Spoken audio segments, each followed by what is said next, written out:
sede en Ecuador, tiene sede en Estados Unidos, en distintos países. Hoy en día ya no somos parte de Lorient, así que somos una universidad como más autónoma hoy en día. Es una universidad privada, pero es la universidad más grande de Chile. Tiene sedes a lo largo de todo Chile.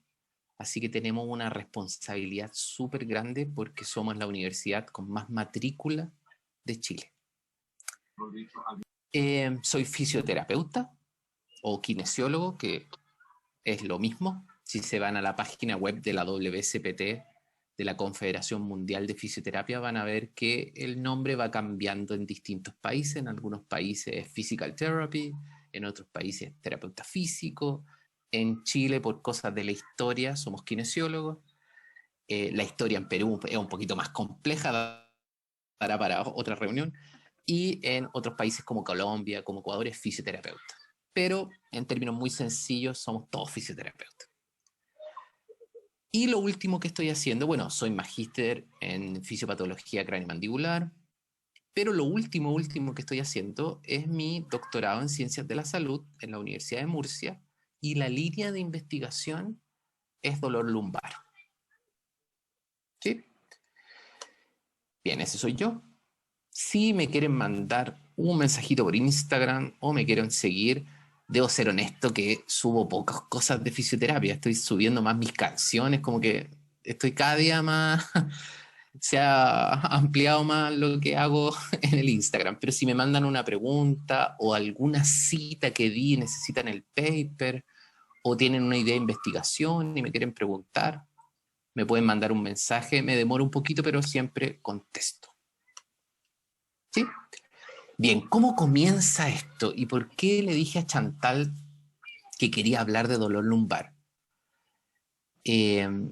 Porque normalmente siempre los que me han visto antes hablo de articulación temporomandibular, o hablo de vendaje elástico, o hablo de neurodinámica, pero pocas veces hablo de lo que me dedico a investigar, que es dolor lumbar. Y la historia la voy a comenzar con este paper. Este paper dejó el caos en Chile. No sé cómo se dirá en buen peruano. Acá en Chile se dice dejó la escoba. No sé cómo se dirá en peruano, pero dejó el caos. Todo el mundo no pudo dormir después que se publicó este paper. Como pueden ver, este paper es del 2020, así que es bien actual. Y es, para los que saben un poquito de las investigaciones, es el nivel más alto de la pirámide de la evidencia, que son las revisiones sistemáticas. ¿Qué es lo que es una revisión sistemática? Es una investigación secundaria. ¿Qué quiere decir esto? Que toma todos los papers que están y hace un orden, dice cuál paper es de buena calidad, cuál paper es de más o menos calidad, y dice, ya, esta es la conclusión.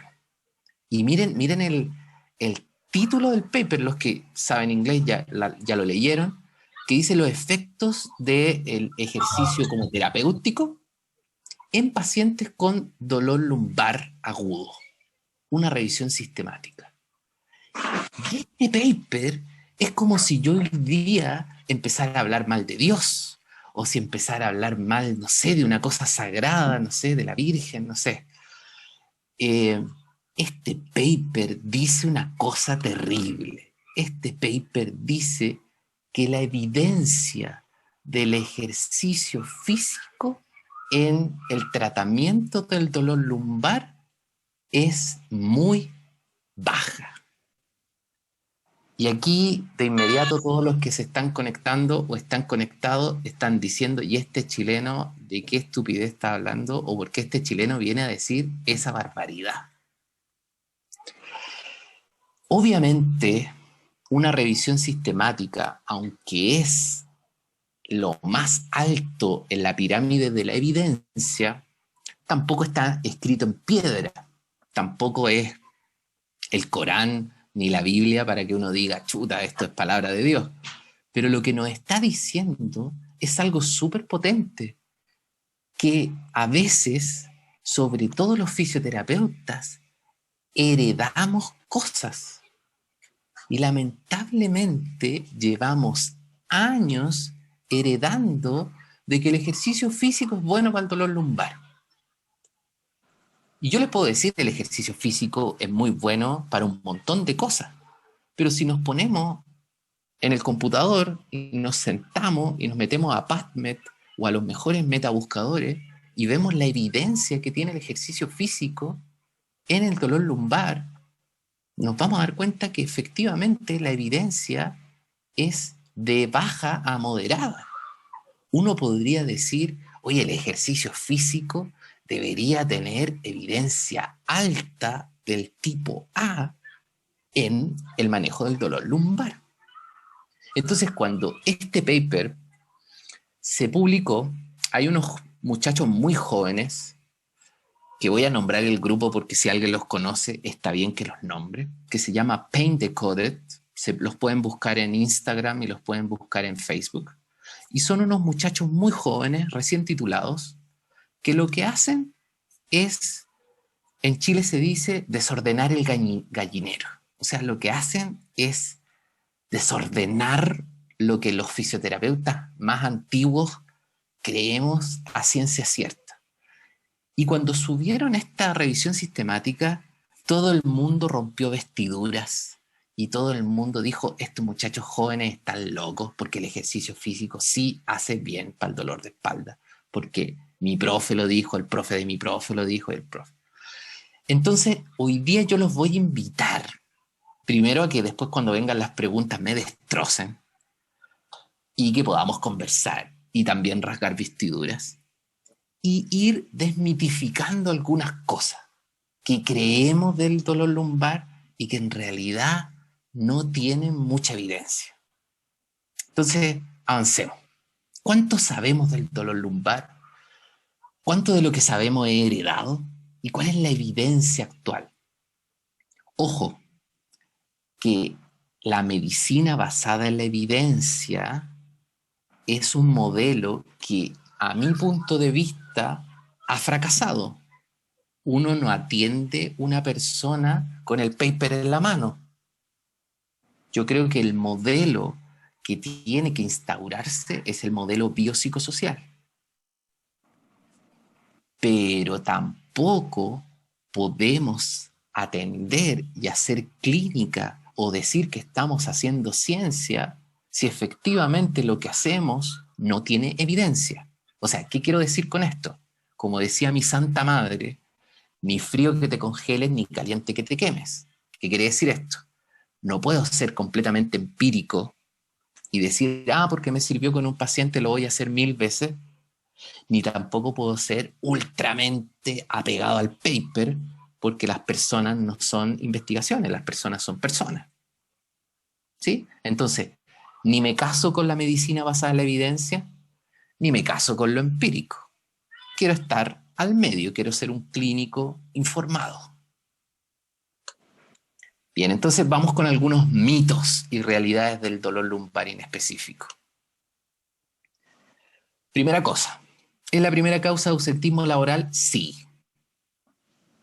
¿Es de las condiciones que más dinero le cuesta al Estado? Sí.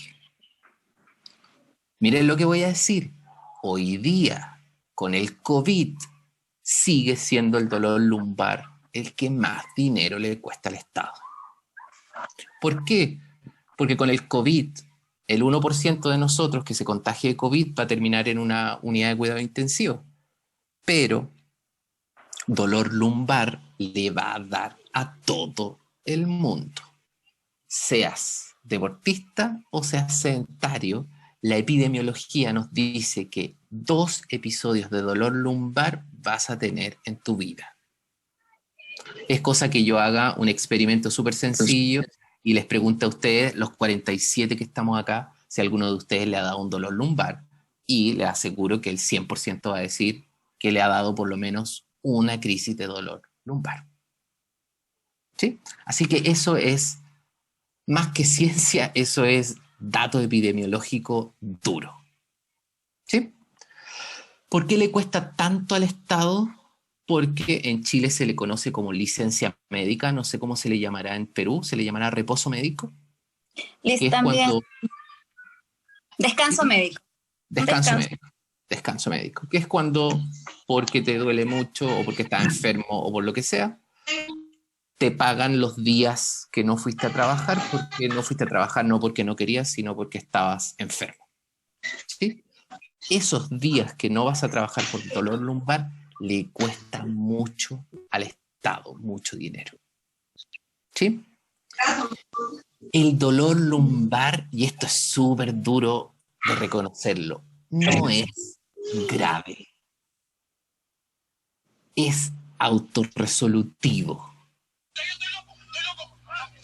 Miren lo que estoy diciendo, llega a ser medio triste, pero es verdad. Solo el 5% de las personas que sufren un dolor lumbar van a tener un dolor lumbar grave. ¿Qué quiere decir que sea autorresolutivo? Que tome paracetamol, vaya al médico o vaya al fisioterapeuta o no vaya a nada, ese dolor lumbar va a ceder igual.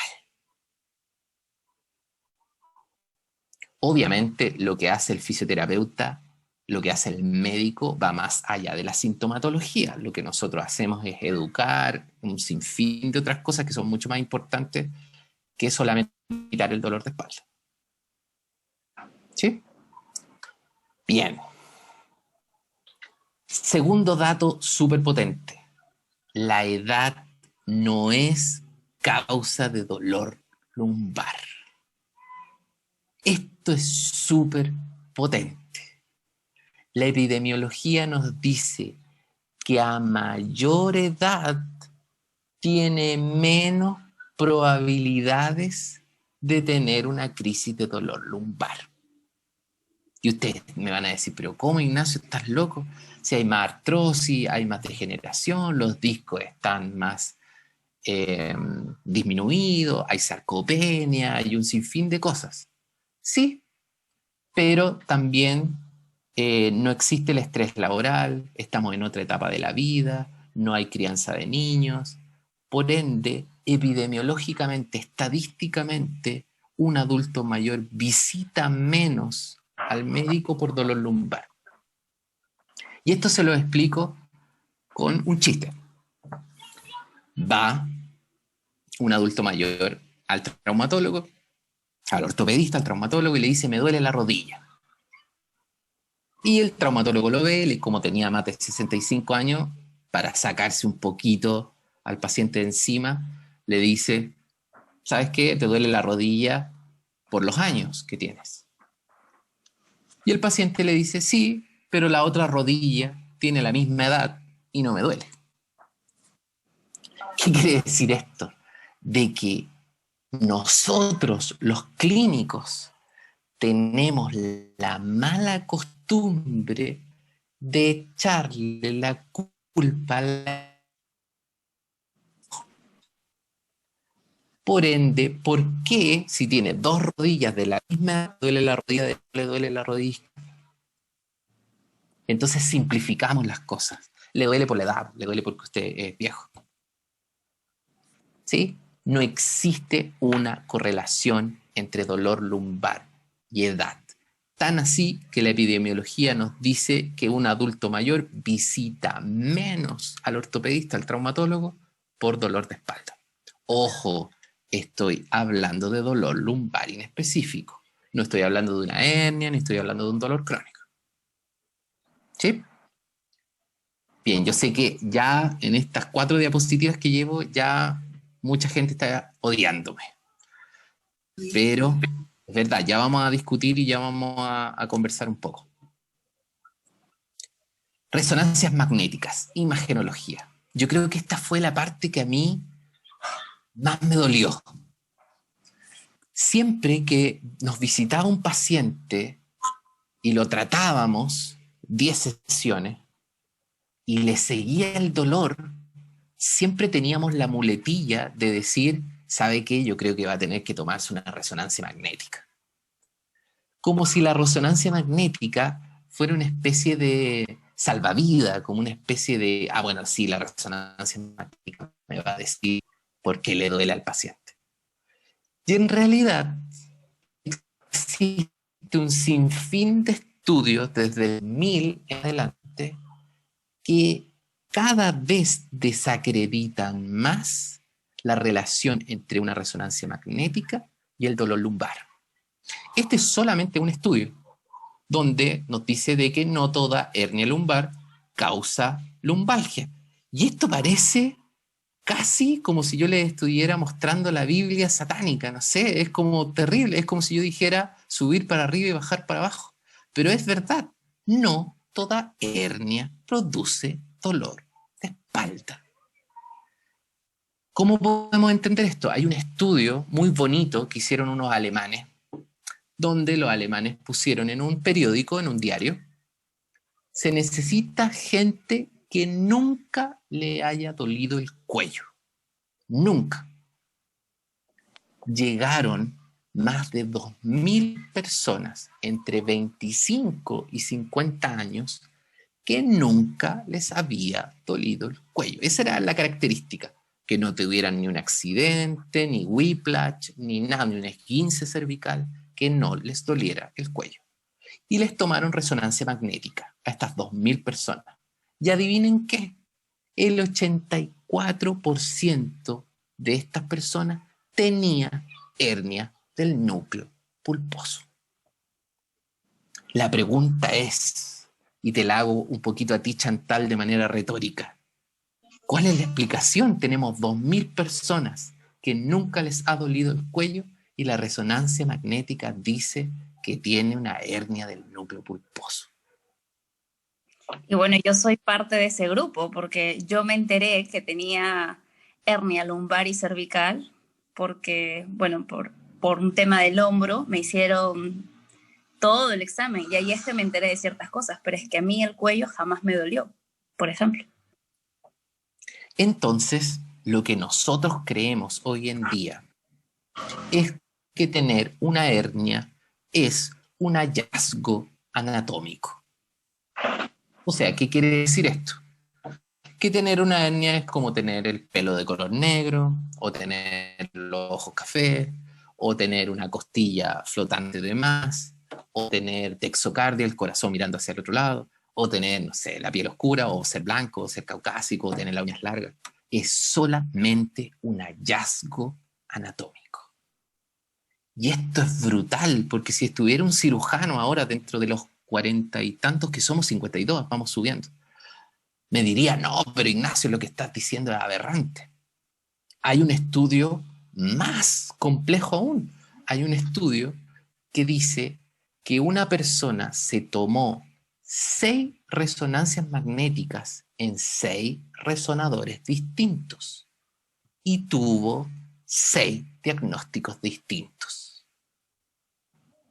Esto es brutal. Esto quiere decir que un resonador con un radiólogo me da un diagnóstico, el segundo resonador con otro radiólogo me da un segundo diagnóstico.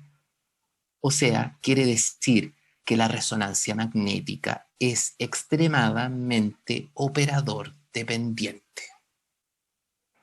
Si yo hubiera dicho esto hace 30 años atrás, me hubieran quemado como en la Inquisición, me hubieran quemado como si yo hubiera sido una bruja.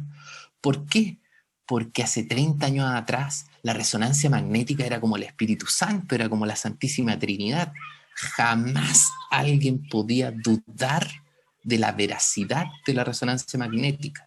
Hoy día sabemos que la resonancia magnética es extremadamente operador dependiente y que la resonancia magnética, disculpen, y que la hernia del núcleo pulposo no tiene una relación directa con tener dolor de espalda. O sea, ¿puede haber gente con una hernia sin dolor de espalda? Sí. ¿Puede haber una persona con hernia y con dolor de espalda? También. Pero no existe una correlación. Así que pedirle una imagen a un paciente no te va a aclarar más el diagnóstico del paciente. Y miren lo potente, y con esto sí que ya me van a odiar. Pedirle una resonancia magnética a un paciente aumenta el catastrofismo. ¿Qué quiere decir esto? Que al paciente le va a dar miedo. Porque cuando nosotros decidimos tomar una resonancia magnética, cuando es la última opción, es como ya no nos queda nada más, tomemos una resonancia magnética. ¿Y cuál es la sensación cuando te toman una resonancia magnética? ¿Cuál era, Chantal, tu sensación? Ojalá no me aparezca un tumor ni me aparezca nada raro, ¿verdad? Era como miedo. Bueno, la verdad es que dije, bueno, pero si no me molesta, déjenla ahí tranquila, o sea, estoy bien. Bien, bien, genial, genial, genial. Entonces, otro mito sobre el dolor lumbar son dos mitos. El primer mito es que las hernias duelen. No, la hernia es un hallazgo. ¿Hay hernias que duelen? ¿Hay hernias que no duelen? Sí. Segundo mito es que la resonancia me va a dar más información. No, puede que al revés me maree más, me dé más desinformación. Sigamos. Tener un dolor lumbar más de 3 meses es normal. Acá hay otra cosa que es el factor tiempo. Yo estoy seguro de que todos los que están acá, los 50 y tantos, ya vamos en sí, 52, les han enseñado a ustedes que entre 3 meses es crónico y si pasa la barrera de los 3 meses, el dolor lumbar se volvió crónico. Y que el tiempo es signo de algo bueno o de algo malo. O sea, cuando llega el paciente, lo primero que uno le pregunta es, ¿cómo va el dolor? ¿Le sigue doliendo? ¿Bajó el dolor? Y en realidad cuando el paciente me dice, sí, todavía me duele, uno dice, oh, vamos mal. Como que los tejidos van empeorando. Y en realidad es un mito que el dolor de espalda, el dolor lumbar se mantenga, no significa que los tejidos hayan empeorado. Solamente significa que la percepción de dolor continúa. El dolor no está relacionado con los tejidos. Si nos vamos a la definición actual de dolor, dice sensación desagradable con una noxa real o potencial. O sea, podemos tener dolor sin tener problema en los tejidos. ¿Sí? Otro tópico súper importante es el reposo. Le duele la espalda, no se mueva. No haga fuerza, no se mueva. Eso es completamente falso. Lo único que genera el reposo es que haya más kinesiofobia. ¿Y qué es lo que es la kinesiofobia? El miedo a moverse. Esto lo explico con mi santa madre. Aunque no lo crean, yo atiendo a mi mamá cada 15 días. Yo creo que me va a ver más que atenderse realmente. Yo creo que me va a ver, ¿no? Y va, se atiende. Para los que no saben, yo hago mucha manipulación de alta velocidad. Y obviamente lo que yo quiero es que mi mamá se haga responsable de su dolor. Por ende, le prescribo un ejercicio. Y mi mamá dice esto. Es que, hijo, yo hago el dolor, o sea, hago el ejercicio y al otro día me duele. Por ende, yo no me quiero mover. Y empieza el ciclo. Si no te mueves, sedentarismo, si hay sedentarismo, enfermedades crónicas no transmisibles como la diabetes, la hipertensión, la artrosis y más dolor. Y ahí se transforma en un ciclo. Por ende, jamás a un paciente con dolor lumbar lo mantengan en un reposo. Obviamente se puede mover en rangos libres de dolor, pero no lo dejen acostado, porque esa es la medicina de los años 70. Si le duele, acuéstese. Eso está completamente obsoleto. Esta sí que, con esta sí que ya prendan el auto porque me tengo que ir. Con esta sí que me van a terminar odiando. Pero esta sí la podemos discutir. Posturas buenas, posturas malas. Chuta, aquí se conjugan dos grandes cosas, Chantal. ¿Cómo me publicito? ¿Cómo hago marketing? Vi una charla de Chantal de uso de tecnología en el Congreso de Fisioterapia que hizo Educación en Salud. Me encantó tu charla, la vi. Me encantó, muy buenos tips, muy buenos tips. Yo creo que una de las cosas que nos falta a los fisioterapeutas es que alguien nos enseñe cómo manejar un negocio. y cómo publicitar lo que hacemos. Yo puedo ser muy bueno, pero si nadie sabe que yo soy muy bueno.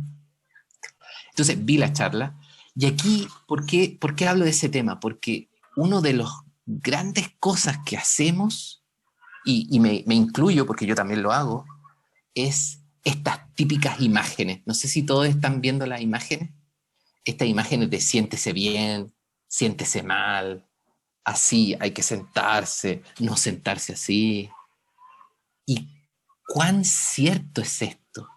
¿Cuán verdad es esto? ¿Cuánta evidencia hay en posturas buenas y posturas malas? Y en realidad debo ser sumamente honesto. Esto es completamente falso. No existen posturas buenas ni posturas malas. Hay tantas posturas como seres humanos hay en el mundo. Y con esto uno podría decir, pero Ignacio, estás destruyendo la ergonomía en 5 segundos. No, lo que estoy tratando de decir es, si yo le digo a mi paciente que tiene que actuar como un robot, como en la foto, de que tiene que mirar exactamente así el monitor de la pantalla y moverse así, eso es completamente falso. Las posturas son dinámicas. ¿Qué quiere decir esto? Que cuando suena el himno nacional, yo estoy en la postura así, pero no es lo mismo cuando yo estoy viendo Netflix en mi casa que la postura en el sillón es. Nadie está recto así todo el día, eso no es real. Y pedirle a nuestros pacientes que se mantengan completamente rígidos como un palo de escoba es falso y produce solamente catastrofismo. Al final el paciente siente que su postura es mala y que está condenado a tener dolor de espalda. Entonces, más que hacerle un favor, lo que hacemos es darle más miedo al paciente.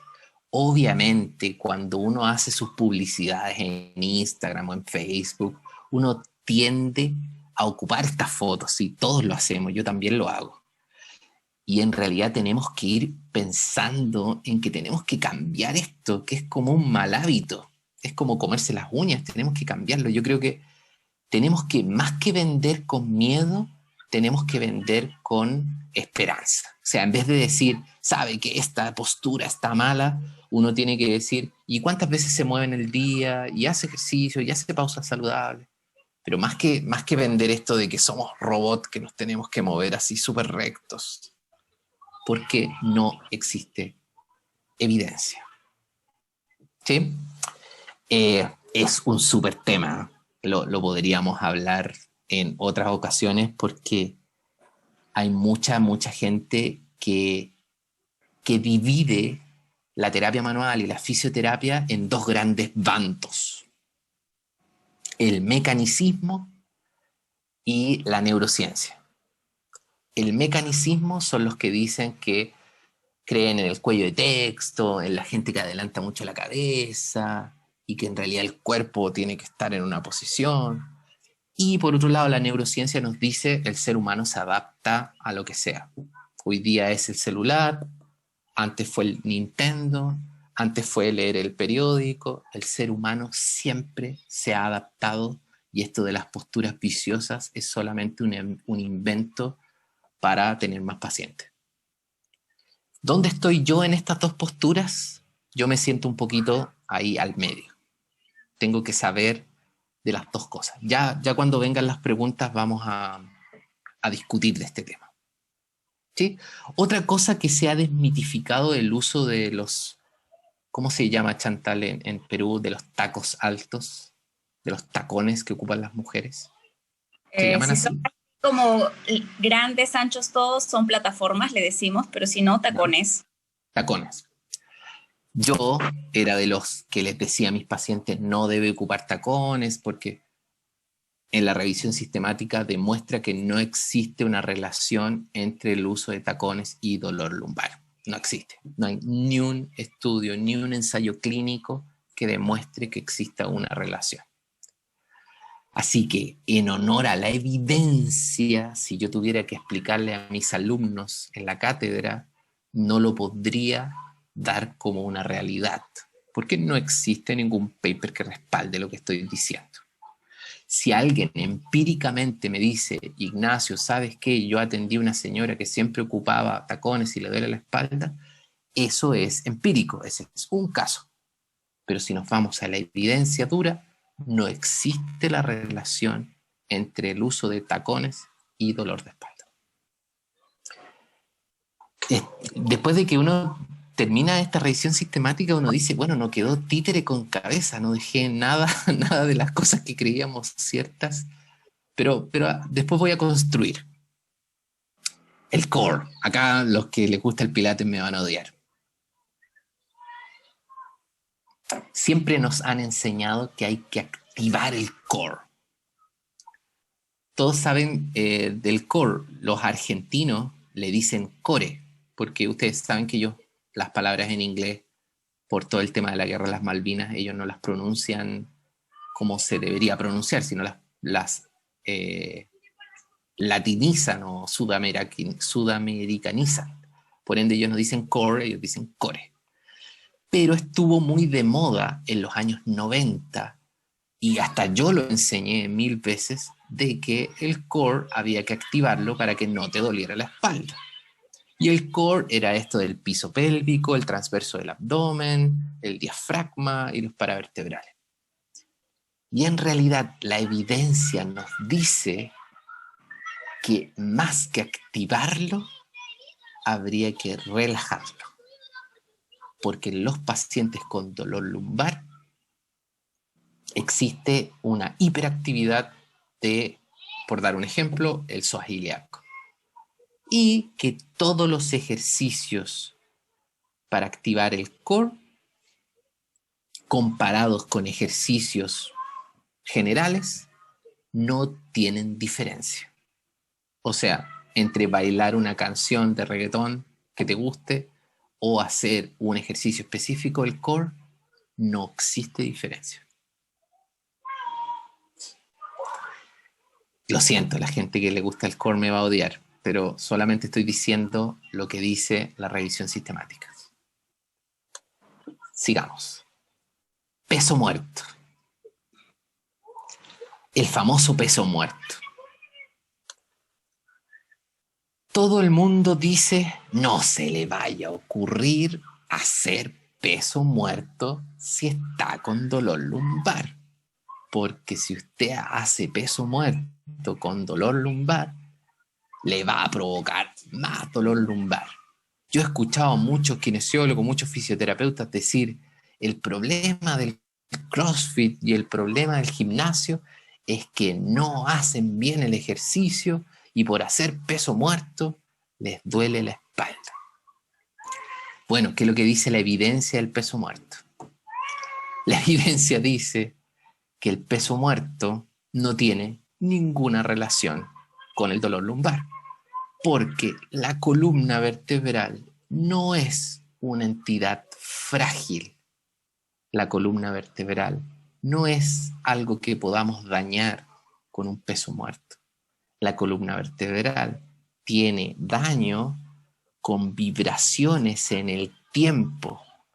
Por ende, cuando alguien dice, levanté y me dolió, y ahí ese día fue el que me empezó a doler la espalda, eso es completamente falso. Tan así que los que se dedican a la neurociencia dicen que hay que hacer peso muerto porque la columna es muy fuerte y no existe ninguna relación entre el dolor lumbar y hacer peso muerto, así que ellos incentivan a sus pacientes a hacer peso muerto, aunque estén con dolor lumbar. ¿Sí? No sé si han visto ese video que se ha viralizado millones de veces y que todo el mundo, todos los fisioterapeutas del mundo lo hemos compartido, donde sale un modelo en maderita de una persona tomando un peso y si dobla las piernas está bien hecho, pero si no dobla las piernas y dobla la columna está mal hecho. Bueno, eso es completamente falso. Tú puedes tomar un peso en flexión de columna y no tiene relación con el dolor lumbar.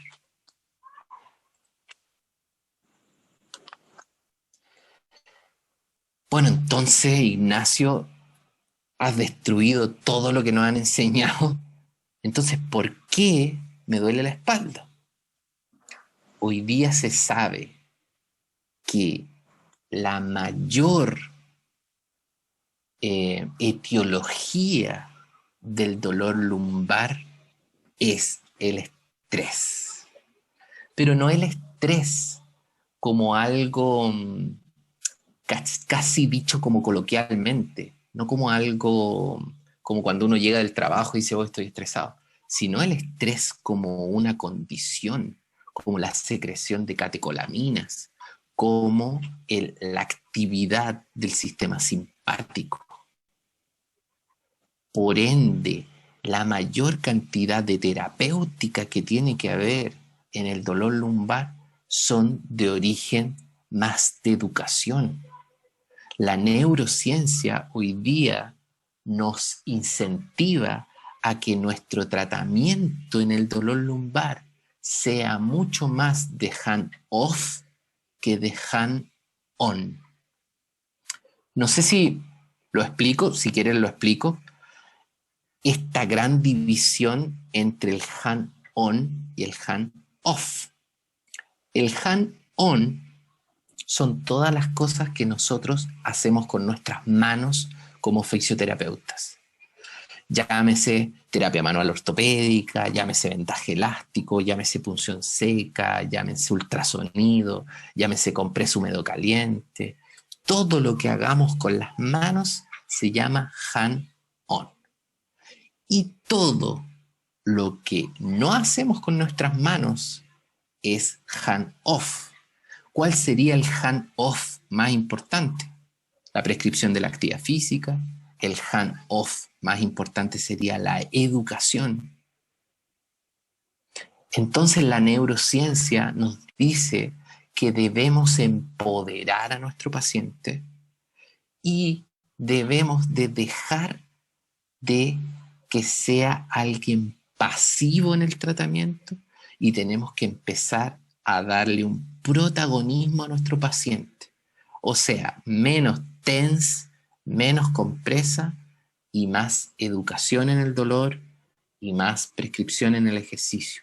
Pero no un ejercicio dirigido, no el core, no el transverso del abdomen, no el piso pélvico, sino un ejercicio global, un ejercicio que sea divertido para el paciente.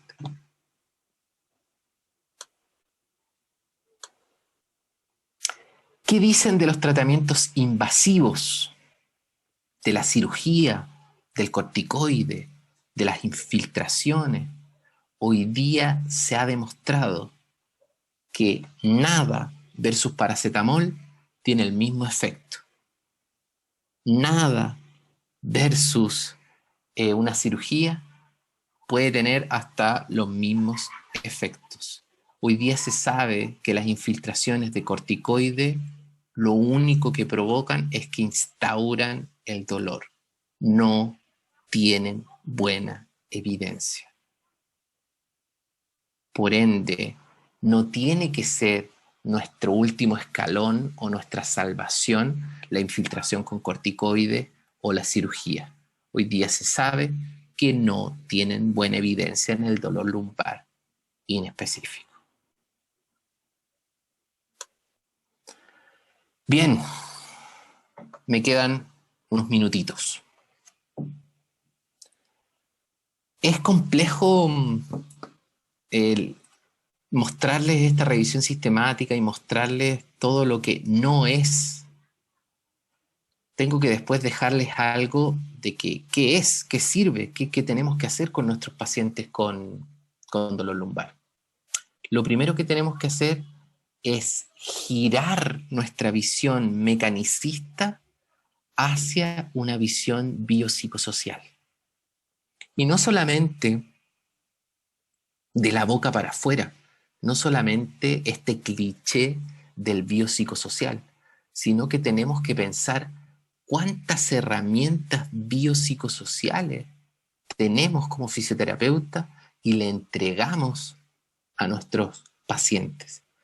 Pensemos qué cosas evaluamos. Evaluamos el dolor, evaluamos el rango, pero ¿alguna vez evaluamos la calidad de vida? ¿Hacemos algún cuestionario de calidad de vida? ¿Evaluamos alguna vez la discapacidad? La escala de Owestry, que es una escala que es completamente gratuita, la pueden bajar de cualquier página web. Si quieren, yo después les doy el link para que la bajen. Mide distintas aristas. Ya no mide el dolor o ya no mide la biomecánica, sino mide, se puede vestir, mide cómo está su actividad social, el dolor le impide tener actividad sexual, el dolor le impide vestirse. Entonces ya transformamos el dolor lumbar inespecífico en una evaluación social del problema, no solamente como si las personas fueran columnas andantes. ¿Cuántos tratamientos biopsicosociales hacemos? ¿Alguna vez le preguntamos al paciente cómo se siente o que nos escriba cómo se siente? ¿Ocupan herramientas de imaginario? ¿Ocupan herramientas de neurona espejo? ¿Le pedimos al paciente alguna vez que nos relate cómo es su dolor de espalda? Si tiene algún contexto familiar, laboral o social. Entonces yo creo que el futuro, y con esto voy a cerrar, el futuro de la fisioterapia es ir hacia el movimiento, pero hacia el movimiento en un entorno comunitario, en un entorno social. No a pensar en el movimiento como una bolsa de huesos y músculos.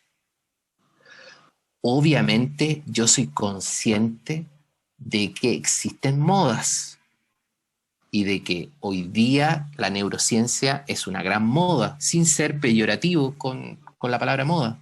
Pero puede que en 20 años más volvamos al mecanicismo, sí, y me tenga que tragar mis palabras, sí, pero son modas. Y yo creo que esta moda tiene una cosa que es muy buena.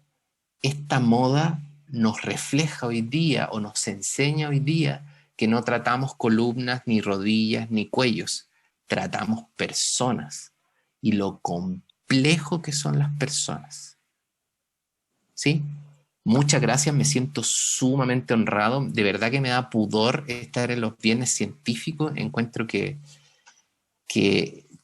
quiero dar la talla y responderé las preguntas si es que las sé. Si no las sé, la investigaremos juntos.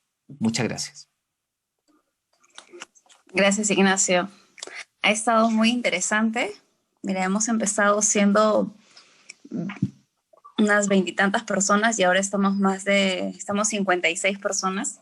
Así que definitivamente ha estado muy interesante. Creo que has dejado muchos tips y muchas reflexiones y que nos van a servir también para poder explicarle a nuestros pacientes. Así que bueno, si es que tienen alguna pregunta, queridos colegas, háganla. Puede ser por el chat, no hay ningún problema, o puede ser abriendo el micrófono. Si les da vergüenza, puede ser con el chat, no tengo problema. Pueden no estar de acuerdo también.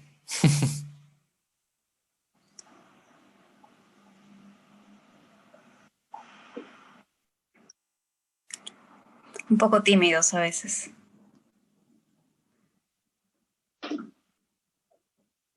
Pero ha estado muy interesante. Creo que se ha estado viendo muchos enfoques, ¿no? Como las posturas y la epidemiología, qué es lo que dice, sobre las resonancias, haciendo un recordarizo un poco para que se animen acá a contar de repente alguna experiencia.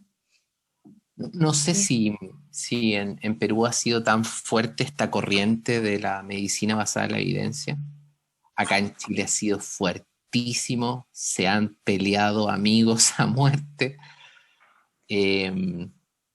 Pero yo siento que es bueno que vengan estas revisiones sistemáticas y nos vengan a decir, oye, llevamos 50 años poniendo TENS y compresa, ¿No será que nos cuestionemos lo que hacemos? Creo que hay una pregunta.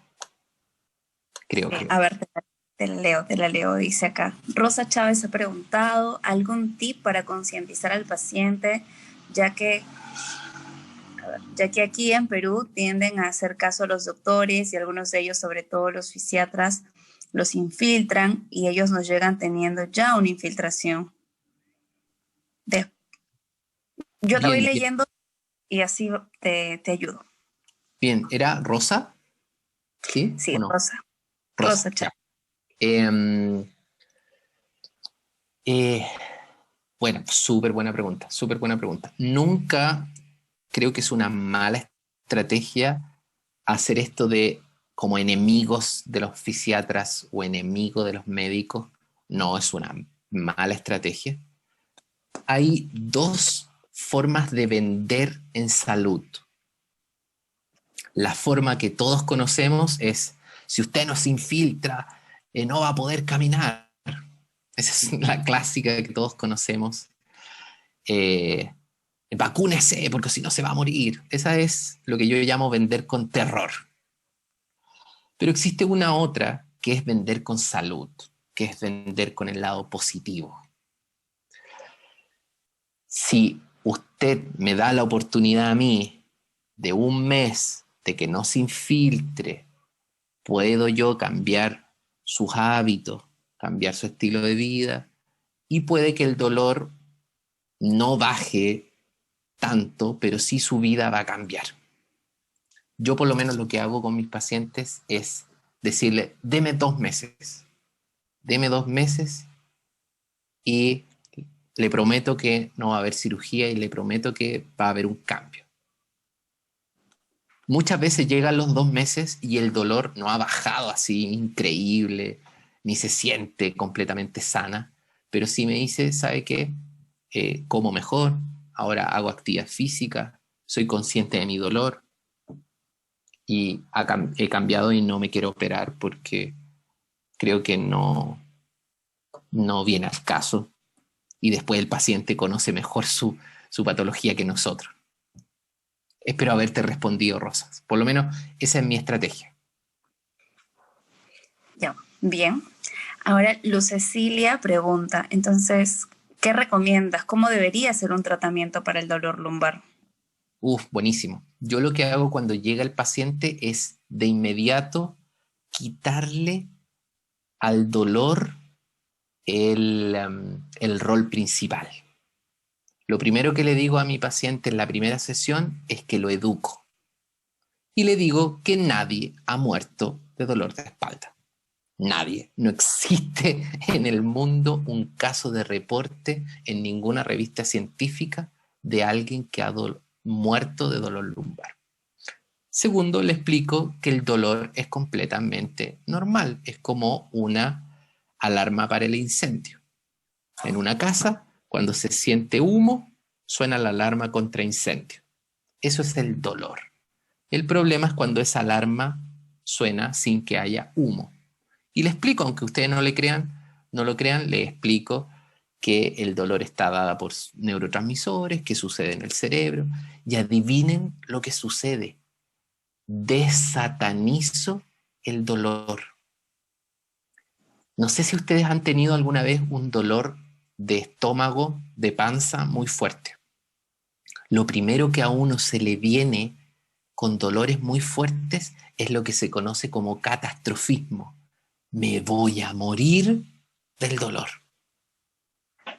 Y en realidad, cuando tú aterrizas al dolor, te das cuenta que nadie se muere de dolor. En el caso de los dolores más grandes que existen, como son el parto y los cálculos renales, lo que sucede es que el paciente se desmaya, pero nadie se muere de dolor. Entonces, cuando uno desataniza el dolor, de inmediato la persona entiende de que es algo común, es algo normal. Hago una buena evaluación. Yo lo que ocupo mucho es la escala de Owestry y la escala SF36, que son escalas de calidad de vida y de disfuncionalidad, donde ahí yo puedo ver cuáles son los problemas más importantes, le duele más en la noche o le duele más cuando se viste, y le muestro el cuestionario y le digo, sacó un 33% de discapacidad por dolor. Nuestra meta es que ese 33% disminuya, mejore. Y mi otra gran estrategia es que le doy algunas herramientas más allá de las clásicas de fisioterapia, como son el calor o el ejercicio. Le digo que le escriba una carta al dolor, aunque ustedes no lo crean. Le pido a mi paciente que escriba una carta al dolor. Y el paciente lo hace y es increíble las cosas que han llegado. No sé si, espero que eso te ayude. Veamos otra pregunta. Muy bien. Por ahí varios han preguntado, así como Luz Ávalo también habían preguntado qué cosa hacer con el dolor. Y acá hay algo bien interesante, que acá está de moda. Dice, Luz Ábalos dice aquí, ¿y los hipopresivos qué tanto ayudarían a la lumbalgia? Uf. Eso está bueno. Quiero tratar de no ser pesado. El hipopresivo, el pilates, el yoga, Mackenzie, Williams, hoy día se han demostrado que todos los ejercicios tienen evidencia baja y que comparado con cualquier otro ejercicio no tienen diferencia. Entonces yo veo el lado lleno del vaso y no el lado vacío del vaso. Entonces, ¿qué digo yo? Prescriban un ejercicio que al paciente le guste. El mejor ejercicio es el que se hace. Por ende, si a la paciente le gusta bailar, bailar. Si al paciente le gusta pilates, pilates. Si al paciente le gusta hacer CrossFit, CrossFit. Si al paciente le gusta yoga, yoga. Pero se tiene que mover. Entonces, si mi pregunta, ¿los cipropresivos son mejores que Williams o los cipropresivos son mejores que Core? Mi respuesta es no. No existe, ante la comparación, no hay evidencia de que uno sea mejor que el otro. Tan así que no tienen diferencia con un ejercicio global. Pero eso es muy bueno, claro. Uno del lado vacío y uno dice, entonces los hipopresivos no tienen evidencia. No, en realidad hay que ver el lado lleno del vaso. El ejercicio físico, aunque su evidencia es baja, sí ayuda y tiene que ser entretenido. El gran error que tenemos los fisioterapeutas es que nuestros ejercicios son aburridos. En Chile se ocupa una palabra que es fome, son fomes, son aburridos. Haga 20 veces con un palo, eso es completamente aburrido. Tenemos que ser entretenidos. Y otra cosa súper importante es que el sistema se adapta después de las 10 repeticiones. Por ende, tienen que hacer estaciones de trabajo. En una estación abdominal, en otra estación oblicuo, en otra estación. Y así el cerebro no alcanza a automatizar el ejercicio. Por eso, una cosa buena del CrossFit es que el CrossFit funciona con estaciones. Nunca haces el mismo ejercicio. Sí, espero que haya respondido. Sí, y bueno, yo creo que la última voy a escoger por aquí, bueno, un par más, no más. Dice Anthony, dice, si un paciente llega con una resonancia magnética diciendo que tiene hernia de núcleo pulposo, ¿se toma en consideración la resonancia o preferiblemente se hace una evaluación más exhaustiva? Buena pregunta. Ya. Esta pregunta es súper buena y la respuesta es súper sencilla. ¿Va a cambiar tu terapéutica con una resonancia magnética? ¿O igual vas a utilizar TENS, compresa? ¿Se entiende? Es súper potente la respuesta, es hasta un poco irónica, pero a veces nos desgastamos en ver la resonancia magnética, pero no cambia nuestra terapéutica con resonancia magnética o sin resonancia magnética. O en evaluarlo, si estamos analizando toda la postura, en todas las vistas, etcétera, etcétera. Les Sí. doy un ejemplo. La IFOMP, que es la Federación Internacional de Fisioterapeutas Especialistas en Terapia Manual Ortopédica, en sus programas de magíster y de especialización sacaron el ramo, la asignatura de imagenología. Y ustedes dicen, ¿pero por qué? Porque en realidad a nosotros nos interesa el movimiento, la función, no las vértebras. Eso le interesa al cirujano. A nosotros lo que nos interesa es cómo se mueve el cuerpo humano en la sociedad. Y es difícil para el fisioterapeuta aceptar eso, porque lamentablemente tenemos un corazón súper biomédico. Y eso sí que da para que me inviten otro día. El objetivo del fisioterapeuta es la función, no la estructura. La estructura es objetivo del médico, del cirujano. Nuestro objetivo es la función. A mí me interesa más si un niño se puede o no cepillar los dientes, más si el pie equino es tal o no tal. Y lamentablemente nos cuesta aceptar esto, porque creemos que la estructura es más importante que la función. Y en realidad la función es mucho más importante que la estructura. ¿Qué creen ustedes que hace un cirujano después de que termina la cirugía? Dice, ojalá que esta cirugía ande bien. Porque cuando termina la operación hay 1000 factores de que eso ande bien. Y ese factor lo hace el fisioterapeuta. No solamente rehabilitamos, sino que integramos a un ser humano en la sociedad. No solamente nos interesa si la columna anda bien, nos interesa si puede tomar, si puede manejar hacia su trabajo, nos interesa si puede o no cargar a su hijo en brazos. Lamentablemente hemos confundido de que la estructura es más importante que la función. Por eso siempre les recomiendo que visiten la página web de la CIF y la página web de la WCPT. Y de verdad que van a ser fisioterapeutas más felices. Porque ya no me va a interesar si la vértebra está para arriba, para abajo, para el lado, para la izquierda, para la derecha.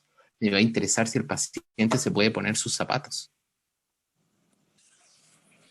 Y yo sé que es rupturista escuchar esto. Y que lo que ustedes querían hoy día capaz que era que yo les dijera pongan la mano así y hagan así. Pero en realidad es mucho más potente si ustedes escuchan al paciente. Es mucho más potente si ustedes saben si tiene buena calidad de vida o no. Es mucho más potente si ustedes saben si el paciente vive con escaleras, con un segundo piso o no. Y lamentablemente los fisioterapeutas hemos olvidado eso, mientras que los terapeutas ocupacionales nos han ganado en ese terreno, en el terreno más de la función. Obviamente yo amo la terapia manual ortopédica y la sigo enseñando y me encanta y mis bases son súper mecanicistas, pero debo aprender que la gente no son vértebras, la gente son más complejas que vértebras, son seres humanos. Sí, disculpa que me emocione, Chantal, es que estos temas me encantan. No, es que está muy bien, porque me da mucho gusto que estén participando. Aquí hay algo que sí le voy a pedir a Isaac, que aclare un poco su pregunta. Está preguntando sobre los hands-off. Dice Aloha.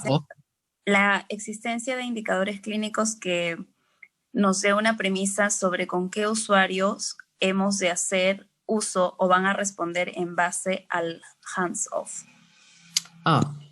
Sí, hay muchos indicadores. Como te decía, el indicador que más estoy utilizando hoy en día son los cuestionarios. Los cuestionarios están archivalidados. Yo recomiendo Osquestry, que es el que ocupo para mi tesis doctoral, pero también está Morrison también está el SF36, que es de calidad de vida, pero hay muchos cuestionarios. Oswestry es un autocuestionario de discapacidad por dolor lumbar. Lo genial de que sea un autocuestionario es que no estás tú incentivando a que el paciente conteste tal o tal cosa. Cuando revisé la primera muestra que hicimos de la investigación, una de las cosas que más me llamó la atención fue el ítem de actividad sexual, porque yo pensé que iba a ser un ítem que mucha gente no lo iba a contestar. Y fue un ítem que cuando yo hacía el cuestionario dentro de mi box, nadie lo contestaba, pero cuando yo dejaba al paciente contestar solo el cuestionario, sí contestaban ese ítem. Entonces, yo puedo eh, tener datos tan sensibles como que al paciente le afecta en la intimidad con su pareja el dolor lumbar y que eso puede terminar en un divorcio. Miren el dato potente que tenemos con algo tan mecánico como un dolor lumbar. Entonces, sí hay un indicador y son estos autocuestionarios. Yo al principio pensaba enviárselos por correo electrónico a los pacientes, pero muchos de mis pacientes son adultos mayores y no tienen no tienen correo electrónico. Claro. Bien, Ignacio. Y ya para terminar, porque sí me parece súper importante, acá preguntan sobre el estiramiento lumbar y el efecto, si es que ellos han notado un cambio. Bueno, dice acá, Luis Enrique pregunta, ¿qué explicación podría darse o qué evidencia existe cuando un fisioterapeuta realiza algún tratamiento convencional, por ejemplo, estiramiento lumbar, y le hace efecto y nota un cambio rápido? ¿Cómo podría explicarlo? Puede ser empatía. yo sé que es duro lo que estoy diciendo. Yo sé que a Chantal le encantan los trigger points, le encanta la fascia, y es experta, sabe mucho. A mí me encanta la alta velocidad, pero debo ser honesto con la evidencia que existe, y yo sé que Chantal también lo sabe. La evidencia que tenemos, los que hacemos terapia manual, es bajísima, es baja. Yo les diría que existirán 2 o 3 estudios tipo A, y si vamos a las revisiones sistemáticas, la terapia manual queda con una evidencia de media a baja. Mientras si vamos a la educación tiene evidencia tipo A. Por ende, escuchar a mi paciente mientras está con la compresa o mientras está con el TENS puede que tenga mucho más efecto que el mismo TENS y la compresa. Y esto no quiere decir que el quehacer fisioterapéutico no sirva, sino al revés. Quiere decir lo importante que es el fisioterapeuta. Piensen que un médico tiene un rango medio de atención de 15 minutos, 10 minutos. ¿Cuánto tiempo estamos nosotros? 40 minutos hasta 1 hora. Por ende, que esta revisión sistemática no sea quedarse hoy día con que no hay nada y que nada tiene evidencia. Al contrario, la revisión sistemática nos tiene que decir, uno, tenemos que investigar mucho más, mucho más. Porque como bien decía, si yo sé que el estiramiento anduvo bien con mi paciente, bueno, tengo que investigar más, tengo que publicar. Si la punción seca y la fascia anda bien, tengo que publicar más entonces. Hay, Y hay tercero, sistemáticas sobre punción seca en favor buenísimo. hoy. Bueno, y tenemos que tener más hand-off. Imagínense esto como si fuera una balanza y tenemos que tener bien equilibrado el hand-on y el hand-off. Hay muchas herramientas de hand-off.